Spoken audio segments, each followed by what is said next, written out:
Hello friends, welcome to JK சமையல். இன்றைக்கி நம்ம பார்க்க போகிறது முட்டை பணியாரம். முட்டையில் நம்ம எவ்வளவோ ரெசிபி பண்ணியிருப்போம். அதில் இதுவும் ஒரு ஸ்பெஷல் ரெசிபி தான். இது செய்கிறது ரொம்ப ஈஸி. வாங்க இப்போ அதை எப்படி செய்யலான்னு பார்க்கலாம். அதுக்கு முன்னாடி இந்த பணியாரம் செய்கிறதுக்கு என்னென்ன தேவையான பொருட்களையும் இப்போ பார்த்துடலாம். இதற்கு வந்து நான் ஒரு 5 முட்டை எடுத்திருக்கேன். கொஞ்சமாக கோஸு பொடியாக கட் பண்ணிக்கோங்க. ஒரு கேரட்டு துருவி எடுத்துக்கோங்க. 2 பச்சை மிளகா சின்னதாக கட் பண்ணிக்கோங்க. கொஞ்சம் கொத்தமல்லி இலை, 1 ஸ்பூன் மிளகுத்தூள், ஒரு தக்காளி சின்னதாக கட் பண்ணிக்கோங்க. அதே போல் ஒரு வெங்காயம், அதுவும் சின்னதாக கட் பண்ணிக்கோங்க. தேவையான அளவு சால்ட்டு, 3 டேபிள் ஸ்பூன் அளவுக்கு ஆயில். இந்த பொருள் தாங்க நம்ம முட்டை பணியாரம் செய்கிறதுக்கு தேவையான பொருட்கள். இப்போ நம்ம எப்படி செய்யலாம்னு பற்றி பார்க்கலாம்.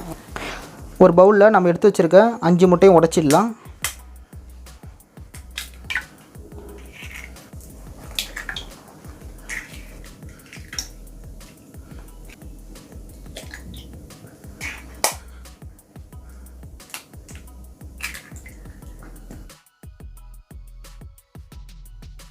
இப்போ இது கூட தேவையான அளவு சால்ட் சேர்த்துக்கலாம். நான் ஒரு 1/4 ஸ்பூன் சால்ட் சேர்த்துட்டேன்.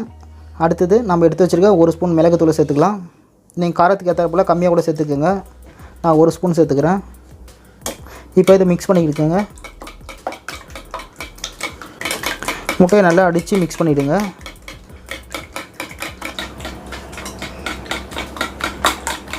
அடுத்தது நம்ம கட் பண்ணி வச்சுருக்க ஒரு வெங்காயம், அடுத்தது தக்காளி, அடுத்தது துருவி வச்சுருக்க ஒரு கேரட், அடுத்தது கொஞ்சமாக எடுத்து நம்ம சின்னதாக கட் பண்ணி வச்சுருக்க கோஸ், அடுத்தது 2 பச்சை மிளகாய்,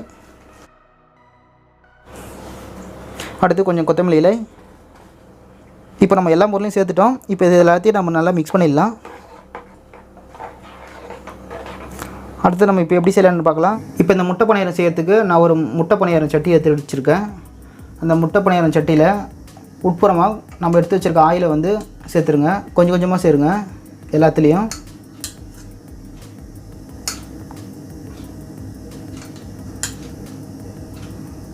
அடுத்தது நம்ம கலக்கி வச்சுருக்கிறத கரண்டியில் பணியாரங்களில் கொஞ்சம் கொஞ்சமாக எடுத்து விடுங்க.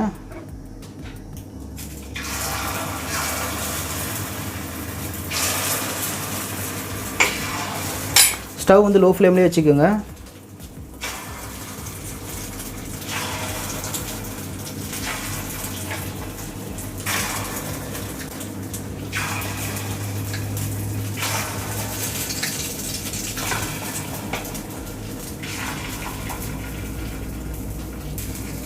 இப்போ கொஞ்சம் நேரம் வேகட்டும். உடனே இன்னொரு பக்கம் திருப்பி விட்டுருங்க. பணியாரக்கல்ல நம்ம இது ஊற்றுனதுக்கப்புறம் ஒரு 30 செகண்ட்லேயே இன்னொரு பக்கம் திருப்பி போடுங்க. இதே மாதிரி தான் நம்ம மீதம் உள்ளதையும் செஞ்சுக்கலாம். அதேமாதிரி கொஞ்சம் கொஞ்சம் ஆயில் சேர்த்துருங்க. ஆயில் சேர்த்துட்டு மீதம் உள்ளதையும் கரண்டியில் எடுத்து ஊற்றிடுங்க. எனக்கு இதில் மொத்தத்தில் 23 முட்டை பணியாரம் கிடச்சிருக்குங்க. அவ்வளோதாங்க, நம்ம 2வது போட்டதும் ரெடி ஆகிடுச்சு. அவ்வளோதாங்க, முட்டை பணியாரம் ரெடி ஆகிடுச்சு. இந்த வீடியோ பிடிச்சிருந்தா இந்த வீடியோ லைக் பண்ணுங்கள், ஷேர் பண்ணுங்கள். நம்ம ஜேகே சமையல் சேனலை இது வரைக்கும் நீங்கள் சப்ஸ்கிரைப் பண்ணலாம், மறக்காமல் சப்ஸ்கிரைப் பண்ணிவிட்டு கூட ஒரு பெல் பட்டனையும் ப்ரெஸ் பண்ணிங்கன்னா நம்மளோட ஒவ்வொரு அப்டேட்டும் நீங்கள் மிஸ் பண்ணாமல் பார்க்கலாம். மீண்டும் அடுத்த வீடியோவில் சந்திக்கலாம். தேங்க்ஸ் ஃபார் வாட்சிங்.